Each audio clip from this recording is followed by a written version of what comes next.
दोस्तों, एक छोटी सी विधानसभा लेकिन उत्तर प्रदेश की राजनीति में उसका असर बहुत बड़ा है। और आज घोसी एक ऐसे मोड़ पर खड़ा है जहां जनता का दिल भारी है और राजनीति की राह बिल्कुल नई दिशा पकड़ सकती है, क्योंकि घोसी के लोगों का प्यारा नेता, उनका भरोसा विधायक सुधाकर सिंह अब इस दुनिया में नहीं रहे। अब उनकी कमी पूरी नहीं हो सकती है, लेकिन विधानसभा सीट खाली है और चुनाव आयोग कभी भी उपचुनाव का ऐलान कर सकता है। इसलिए घोसी में एक ऐसा सवाल खड़ा हो गया है कि अब आगे कौन आएगा। लेकिन इस पे सबसे ज्यादा चर्चा जो है वो सुधाकर सिंह के बेटे अजीत सिंह की हो रही है। लोग कह रहे हैं कि बाप ने सेवा की, बेटा भी वही रास्ता अपनाए, क्योंकि कई बार राजनीति में जनता दिल से नेता चुनती है और दिल उसी को चुनता है जिसने दर्द देखा हो, जो जनता की मुश्किलों को पास से समझता हो। कई सुनाई बातों में कहा जा रहा है कि समाजवादी पार्टी सुजीत सिंह को उम्मीदवार बना सकती है, क्योंकि सुजीत सिंह सिर्फ नेता के बेटा ही नहीं है, गाँव में लोगों के बीच में कामों में शुरू से ही जुड़े हुए हैं। तो ऐसे में एक बेहतर विकल्प हो सकता है। वहीं आपको साथ में घोसी का थोड़ा सा पिछला इतिहास भी बता देते हैं।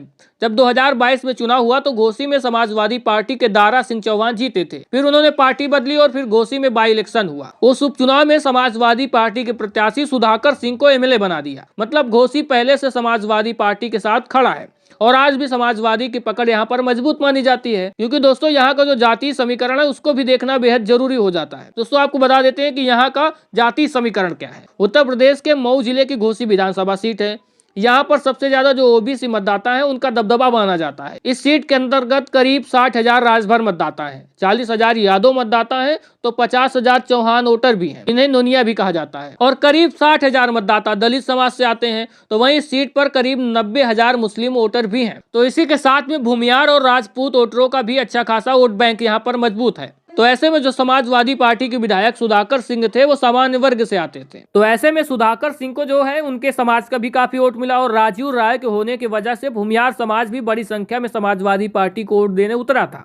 अगर वही समीकरण फिर से एक बार दोहरा जाते हैं तो ऐसे में समाजवादी पार्टी फिर यहाँ पर जीत दर्ज करने में कामयाब हो सकती है। लेकिन हर लड़ाई में कुछ मुश्किलें भी रहती हैं। सुजीत सिंह के सामने बड़ी चुनौतियां होंगी। लोगों को यह भरोसा दिलाना होगा कि वो सिर्फ नेता के बेटा ही नहीं है, बल्कि काम करके भी दिखाने वाले हैं। हर गली, हर गांव, हर बूथ पर खुद जाना पड़ेगा और जनता को भी लगना चाहिए कि ये लड़का हमारे लिए खड़ा होगा। और पिता की छप पर चलने के साथ साथ वो खुद की पहचान बनानी पड़ेगी। अगर वो मेहनत से हर घर पहुंचते हैं तो जनता का दिल जीतना मुश्किल नहीं होगा, क्योंकि घोसी का उपचुनाव सिर्फ एक सीट की लड़ाई नहीं है, एक परिवार की कहानी है और क्षेत्र की भावनाएं हैं। अब ऐसे में सवाल ये है, क्या सुजीत सिंह जनता का भरोसा जीत पाएंगे? क्या समाजवादी पार्टी उन्हें टिकट देगी?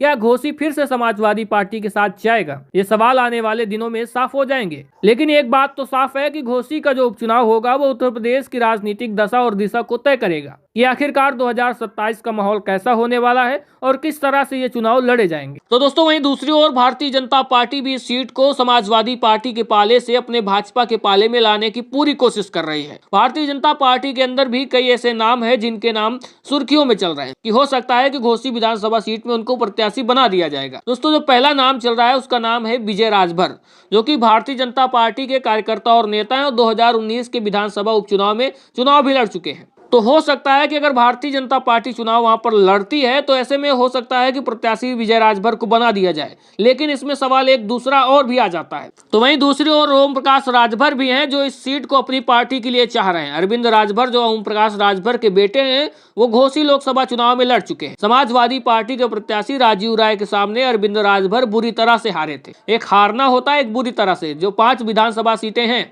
घोसी लोकसभा के अंदर, किसी भी विधानसभा में अरविंद राजभर ने समाजवादी पार्टी के प्रत्याशी राजीव राय को 1 वोट से भी नहीं हरा सके, यानी हर विधानसभा सीट पर राजीव राय आगे थे। तो ऐसे में ओम प्रकाश राजभर भी चाहते हैं कि इस बार जो बेटा उनका लोकसभा का चुनाव नहीं जीत सका है तो शायद हो सके कि विधानसभा ही जीत जाए। तो इस सीट को अपने सिंबल पर लड़ना चाहते हैं। तो वहीं भारतीय जनता पार्टी उसे अपनी ओर खींच रही, लेकिन अभी कोई फैसला हुआ नहीं है कौन प्रत्याशी होगा और कौन इस पर लड़ेगा। सारी चीजें संभावनाओं में चल रही है। लेकिन अब भाजपा किसे उम्मीदवार बनाती है ये भी देखना दिलचस्प होगा। तो दोस्तों, आप भी वीडियो को ज्यादा से ज्यादा लाइक और शेयर कर दीजिएगा। साथ में चैनल को भी सब्सक्राइब और फॉलो करिएगा।